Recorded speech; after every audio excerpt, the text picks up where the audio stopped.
What's poppin', y'all? Welcome back to another episode of NBA Weekly. I'm your host, Pee Wee the Plug, the number one Knicks fan in the world. And it's trade season. A lot of chatter, a lot of noise about potential deals, a lot of rumors all over the place. Recently, we just got a report from Shams and The Athletic discussing the fact that Brooklyn has now opened themselves up to the idea of moving James Harden potentially to Philadelphia in a swap for Ben Simmons and some other pieces, of course. This isn't anything that's too new. James Harden in Philadelphia has been linked over the past month or so. There's been chatter about James Harden potentially not loving the Brooklyn situation, maybe exploring other options, and Philly has probably been the number one team he's been linked to. The relationship with Daryl Morey, the fact that they worked together a few years ago in Houston when they were making their runs there. Obviously, the emergence of Joel Embiid playing MVP level basketball, and the void. It's clear that Philadelphia has a great thing going on over there, but they need somebody else to team up with Joel Embiid to kind of get them over that hump and into the championship territory. And this is the way. The Ben Simmons saga has drawn out all the way to the trade deadline. I never thought it would get this far with him not touching the floor. I knew they would, go for each other's throats and try to really make it ugly, but I didn't think it would last this long. But here we are at the trade deadline, and it seems to be gaining some momentum over social media. A lot of reports, a lot of people who are validated are coming out with information as the hours go by. I like it. I like it because of the player movement. It's chaotic. It's frenzy. It's got people talking. I love when the sport is like this. But my question that I posed to everybody, and the first thing that comes to my mind when I saw this and saw that it was a realistic thing that could potentially happen, is James Harden really the answer for the Philadelphia 76ers? And I say that with no disrespect to James Harden. James Harden is a MVP caliber player. He's going to go down in the Hall of Fame. He's incredible. I don't need to really state his resume. I think everybody who's watched basketball or knows basketball understands the talent of James Harden. But the reason I think that when I see it, or when I first process the potential of this trade or this move happening, whether it was even in free agency or via a trade, I just think about the dominance of Joel Embiid and how we've gotten to Joel Embiid being this MVP level player carrying Philly through a season where we're seeing them have a certain level of success that I don't think anybody could have predicted without Ben Simmons being there or being traded for another co-star. And when I watch Philadelphia and I watch Joel Embiid's dominance, I enjoy it and I understand it. I think his dominance comes from the fact that everything revolves around him. It gives the 76ers a bit of an unpredictable feel and look versus having a player as ball dominant as James Harden. I feel like Joel Embiid not having a player command the ball other than him has allowed him to spread his wings and take steps to further his game, which is the first time we've seen this. And I think he's even talked about it at post games or some interview I heard him speak about basically not having Ben Simmons there. Obviously, they miss Ben Simmons, and he's had the ball in his hands because he was an incredible playmaker and passer, which is basically what Joel Embiid said. But not having him there has allowed Joel Embiid to do things like bring the ball up, play around the floor a bunch of different ways. Even when I watch the Philadelphia 76ers, I see Joel have isolations where one side of the court is really cleared out for him. High post, low post. I've seen him as a screener in a pick and roll. I've seen him grab it off the defensive glass and push it into transition and get them into a set. He's shoot at the top of the key, shooting threes, mid-range jumpers, step backs, going right at centers. The options and the versatility in which they use him, I think allows them to have a certain openness and not a limited identity. You know what I mean? I like seeing Joel Embiid with the full facet of everything in his arsenal. That's the situation that I think can be hindered if you bring in a James Harden guy who is ball dominant. Yes, he's an elite scorer, which is why he's ball dominant. He's not ball dominant in a bad way. He's earned the right to be that. But if he's ball dominant, I really think it could cause some friction, not between the two, but it could take away what we've seen from Joel this year.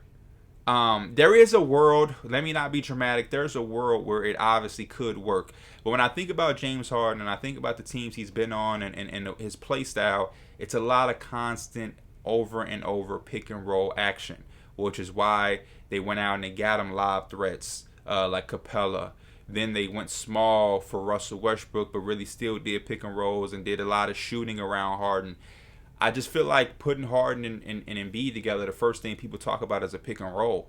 And I think Joel Embiid is too talented of a big man and as a player, especially he's shown us this year, to just be a screener in a pick and roll. And James Harden hasn't shown us to be productive without the basketball at a high level. I'm not saying he's bad without the basketball, but he's at his best when the basketball is in his hands. So it doesn't make sense for the Philadelphia 76ers to fully invest in a pairing relationship with James Harden and Embiid when one or the other could be hurt by the other person's strengths.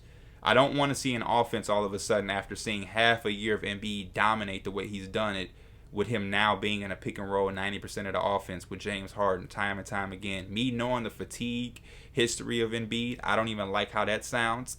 Knowing James Harden isn't the most effective player while playing off the ball kind of hurts.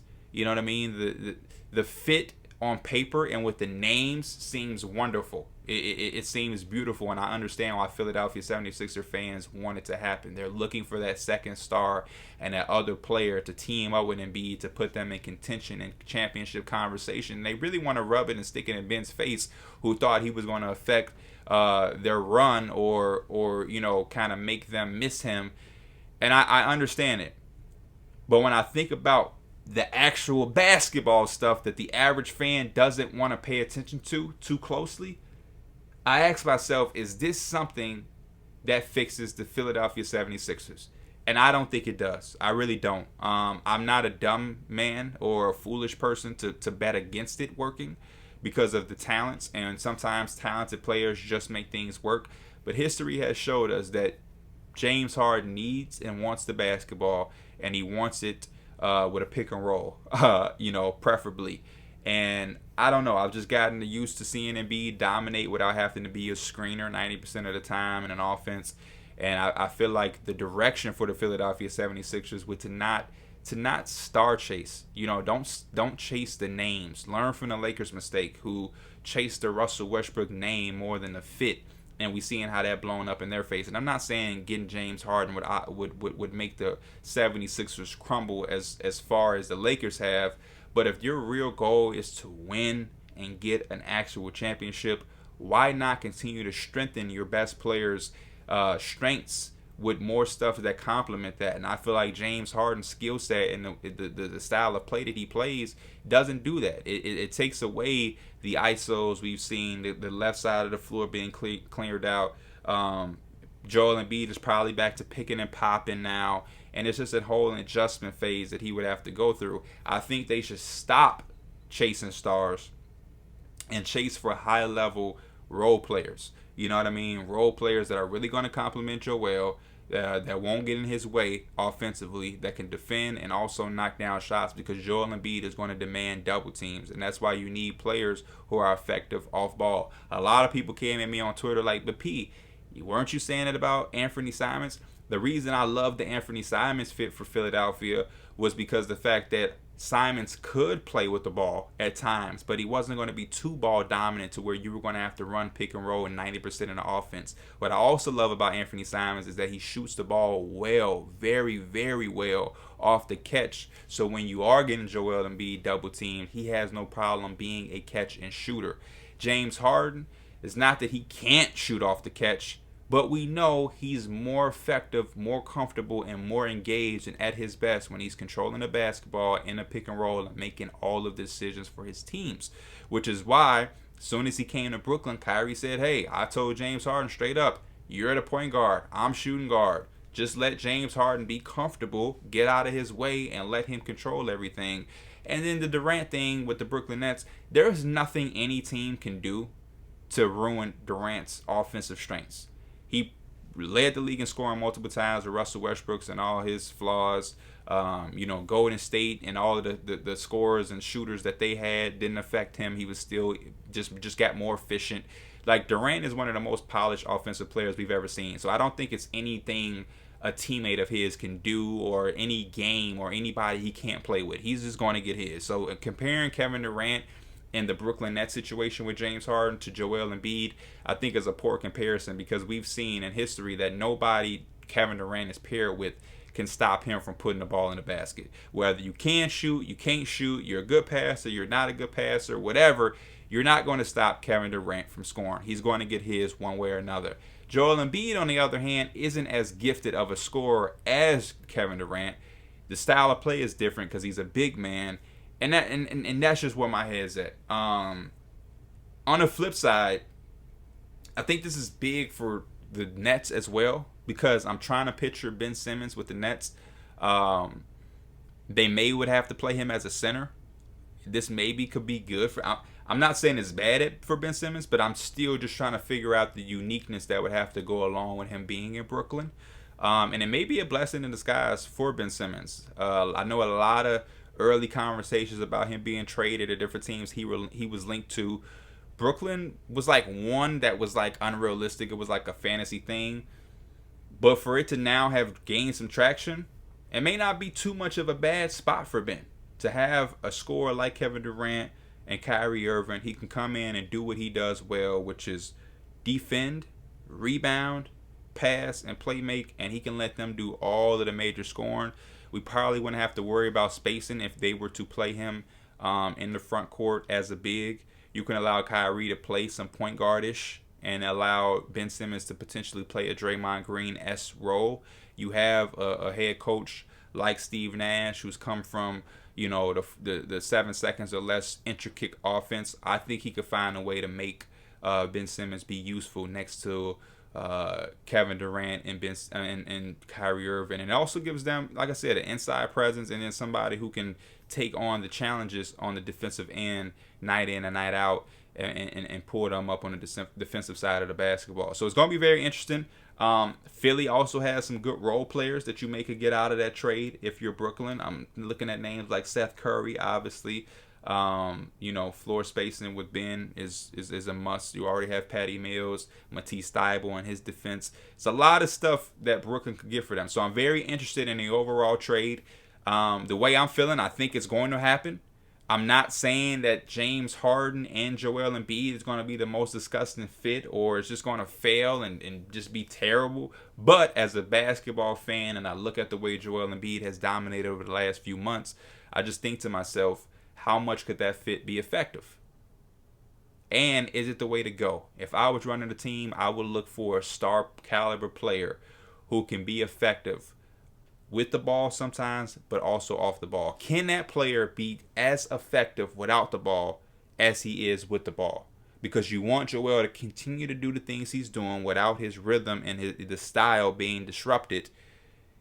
And you also want that other star to be able to play off of all of the chaotic things Joel brings and throws at defenses. You have to double, when to send the double. When all of this is happening, you want to be able to have a guy next to him who can affect the game off of Joel's double teams at a high level. I think about names like Bradley Beal and shit like that. So those are my current thoughts. I am excited. The rumor mill is turning up. I think this is good for basketball and good for people around the world who love the sport as much as I do. And this would be a big one. This would be 2 years in a row James Harden getting traded. And this would be a playoff race changer. This would change the landscape of the NBA for sure. And hopefully it would make every other team go into panic and we can get some more blockbusters. But let me know y'all thoughts about the initial rumor. What do y'all think the full trade package would be? If you're a Philadelphia 76er fan or a Brooklyn Net fan, let me know how interested you are in this. Brooklyn, are you loving the potential that you could possibly get Ben Simmons? Are you, much rather keep James Harden? Philly, do you think James Harden is the answer? Am I bugging? Am I overthinking this? Am I overthinking it? Do you just want to have another name? Or do y'all feel me like, yeah, P, Joel Embiid is doing his thing kind of by himself. What are some other pieces we can get to kind of elevate that rather than disrupting the momentum and everything he's been doing this year? So let me know in the comments. I will be on the lookout for that. Until the next time, this is NBA Weekly. I am Pee Wee the Plug. I am out. Peace.